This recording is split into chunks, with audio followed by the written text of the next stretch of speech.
안녕하세요. 열정으로 찾는 희망 오영신 원장입니다. 날씨가 더워지면서 얇은 옷들로 갈아입는 시기고요. 아무리 다이어트를 해도 절대 빠지지 않는 팔뚝살, 종아리살, 허벅지살, 뱃살 없애기 위해서는 사실은 지방흡입술이 가장 좋은 수술입니다. 그런데 많은 환자분들은 지방흡입술을 받으면 통증과 멍, 그리고 붓기로 인한 고통으로 굉장히 힘들고 붓기가 또 빠지고 나면 울퉁불퉁해지고 그렇다고 알고 있습니다. 그리고 또 한 가지는 종아리, 발목, 무릎, 아래 팔뚝살은 절대 흡입이 안 된다. 원장님들이 굉장히 위험하다.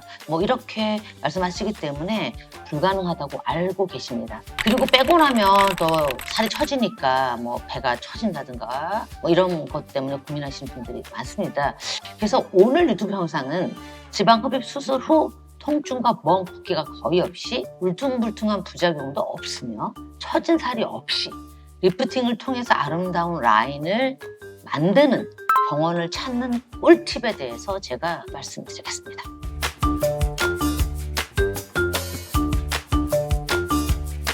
첫 번째로 지방 흡입술 하고 나면은요 굉장히 멍이 많이 들거든요. 다른 병원 원장님들은 물론 보편적으로 그렇게 알고 있습니다. 그래서 제일 중요한 첫 번째 꿀팁은요, 다음날 3, 4일 이내에 멍과 붓기가 거의 없는 사진을 보유한 병원을 찾으세요. 자, 그러면 멍과 붓기가 없는 게 진짜 맞냐? 여기서 중요한 사실은요, 지방 흡입술 하는 동안이나 수술 후에도 통증이 없고 멍과 붓기가 거의 없게 수술이 가능합니다. 이게 뭐지? 자, 그 이유에 대해 설명드릴게요.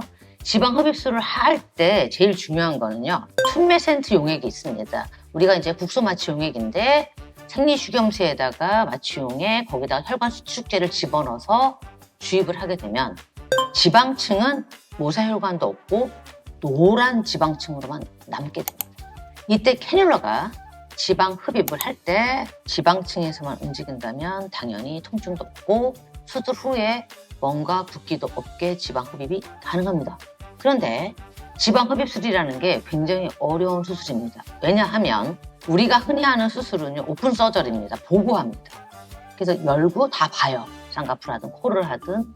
그런데 흡입은요, 구멍을 열고 절개하고 나서 캐뉼라가 안으로 들어갑니다. 그러니까 안 보입니다. 캐뉼라가 보이지 않는 수술, 즉 블라인드 테크닉의 수술이기 때문에 손 감각에 의존하는 굉장히 어려운 고난이도의 수술입니다.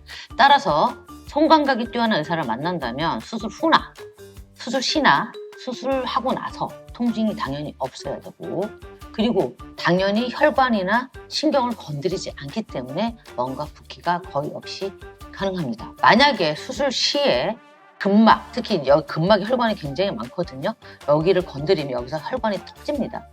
여기 때문에 그 다음날 3, 4일이 굉장히 멍과 붓기가 많이 심하게 되고, 굉장히 많은 분들은요, 파랗게 보라색 멍이 들었다 이런 말씀 하시는데, 따라서 지방흡입 수술 후 다음날부터 3, 4일 이내에 멍이 들지 않는 사진을 많이 보유한 병원을 찾으시면 됩니다.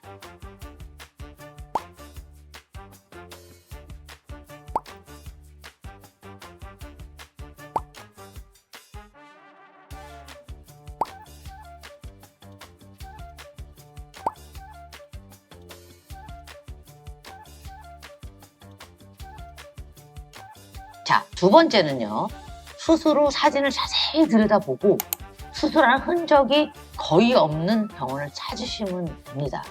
수술 후에 예를 들면 한 달, 2달, 3달 이 정도 지나면 거의 다 마무리가 되거든요. 수술 부위가 매끈하고 후 사진을 봤는데 수술 안 한 사람처럼 된 그런 병원을 찾으셔야 됩니다.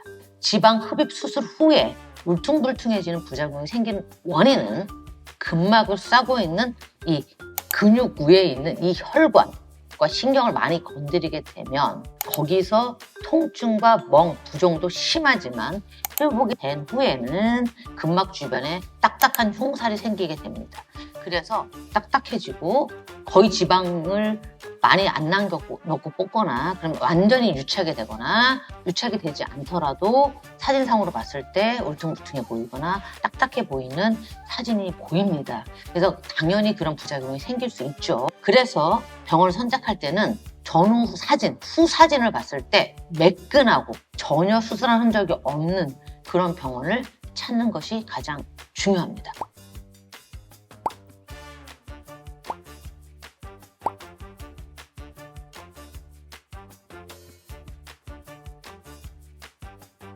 세 번째로 지방 흡입술을 못하는 부위가 없는 병원을 찾아야 됩니다. 많은 병원에서 원장님들하고 상담을 하시고 오시면 그래요. 종아리 안 돼요. 무릎 안 돼요.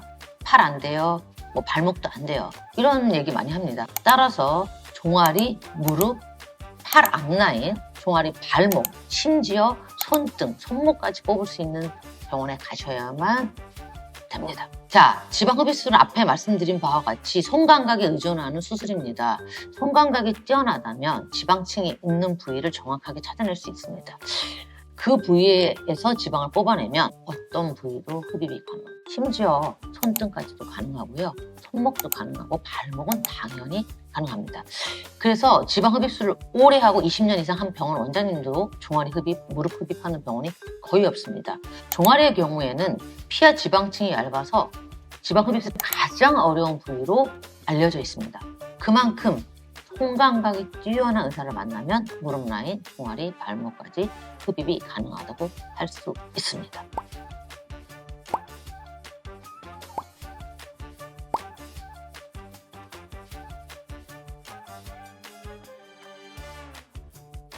자, 네 번째로 지방 흡입술은 아름다운 라인을 만드는 수술입니다. 따라서 후 사진이 매끈한 거 중요합니다. 두 번째로 탄력도 있고요. 라인이 예쁜 그런 사진을 많이 보유한 병원을 선택해야 합니다. 그리고 더 중요한 거, 미적 감각이 있는 의사를 찾으셔야 됩니다. 저는 개인적으로 흡입을 메디컬 바디 아트라고 합니다. 그래서 수술하는 의사는 메디컬 아티스트여야 만족스러운 지방 흡입이 가능합니다.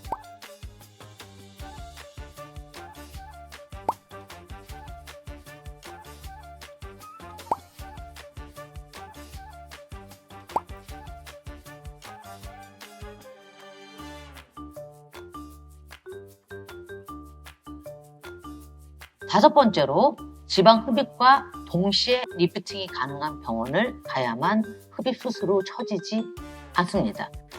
흡입 수술하고 나서 오히려 탄력이 더 좋아진 병원을 선택하셔야 합니다.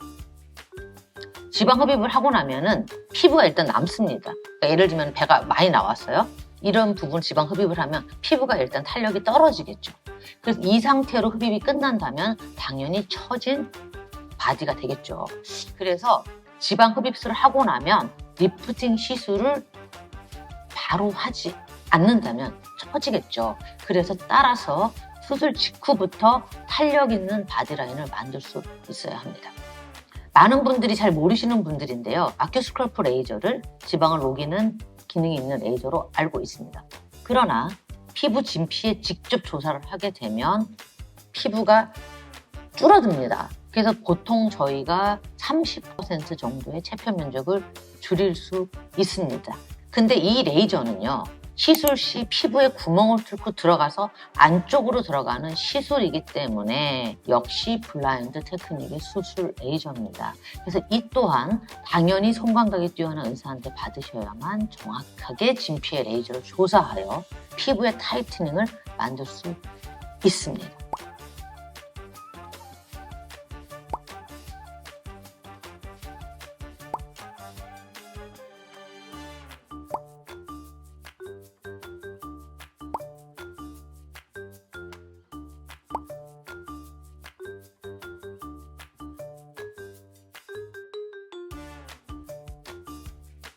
자, 그럼 마지막으로 구멍을 뚫어서 절개를 하는 수술이죠.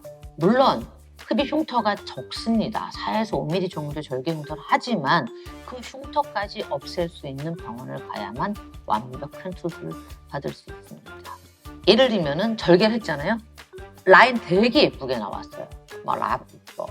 라인도 예쁘고 리프팅도 되고 다 좋은데 절개 흉터 때문에 굉장히 고민하시는 분들이 많습니다.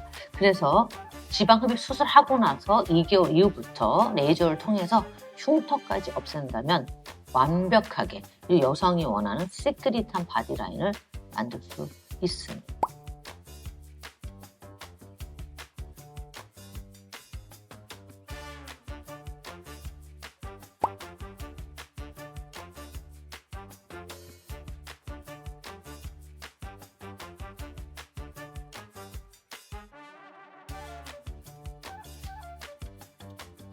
자, 결론적으로 다시 한번 정리해 드릴까요? 지방 흡입을 하고 나면 첫 번째로 멍과 통증이 없어야 되고요.